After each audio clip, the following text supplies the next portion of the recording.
வேதத்தின் அடிப்படையில் ஒரு கிறிஸ்தவ குடும்பம் எப்படி இருக்க வேண்டும்? சமுதாயத்தில் அது எப்படி உண்மையான கிறிஸ்துவுக்கு சாட்சியான குடும்பமாக வாழ முடியும்? எப்படி ஒரு குடும்பம் கடவுளை மகிமைப்படுத்தலாம்? எப்படி ஒரு கிறிஸ்தவ குடும்பம் நல்லதொரு சந்ததியை உருவாக்கலாம் என்று இந்த நாளிலே பார்ப்போம். கிறிஸ்தவ குடும்பம் எல்லா உறவிலும் சரியான உறவை ஏற்படுத்திக் கொள்ள வேண்டும்.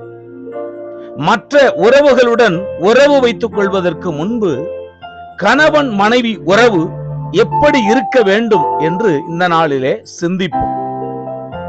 குடும்பத்தில் ஒரு கணவனின் கடமை. கணவன் தன் மனைவியை தன் சொந்த சரீரமாக நேசிக்க வேண்டும். உலகத்தில் கடவுளுக்கு பின் ஒரு கணவன் தனக்கு தன் மனைவியை தவிர முதல் அன்பை வேறு எந்த உறவுக்கும் கொடுக்க கூடாது. மனைவியை முழுமையாக உண்மையாக நேசிக்க வேண்டும்.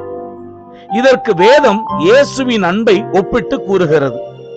இயேசு எப்படி திருச்சபைக்காக தன்னையே தியாகமாக கொடுத்தாரோ அப்படிப்பட்ட அன்பு ஒரு கணவன் தன் மனைவியிடம் செலுத்த வேண்டும். கணவன் தன் பெற்றோரை விட்டு தன் மனைவியுடன் இசைந்திருக்க வேண்டும்.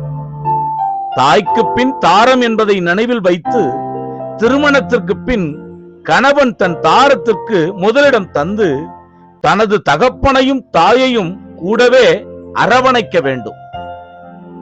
தாயும் தாரமும் ஒன்றாக இருக்க வேண்டிய பொறுப்பு கணவனை சார்ந்தது.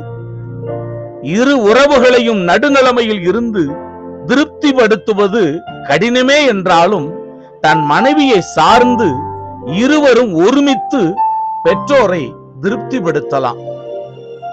ஆனால் கணவன் தன் பெற்றோருடன் சேர்ந்து தன் மனைவியை மகிழ்விப்பது இன்று கடினமான காரியம்.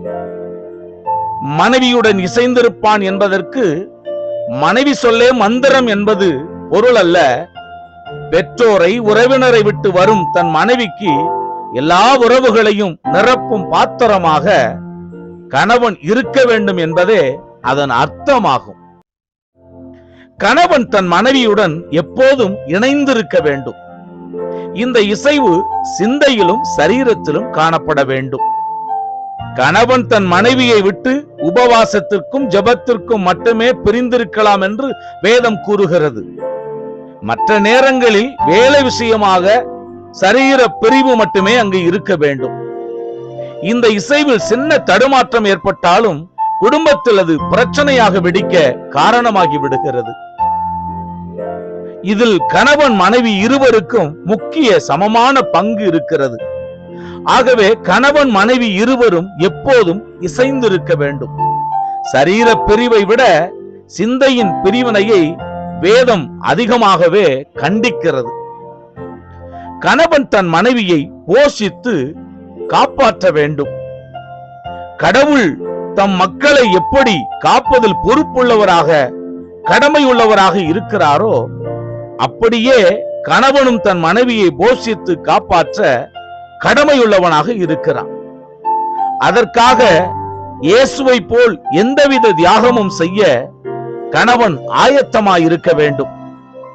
கிறிஸ்து சபைக்கு தலையாயிருந்து இயக்குவது போல் கணவனும் தன் மனைவிக்கு நல்ல தலைவனாக இருந்து முழு சரீரத்திற்கும் பயனுள்ள காரியங்களை செய்ய ஏற்றவனாக இருக்க வேண்டும்.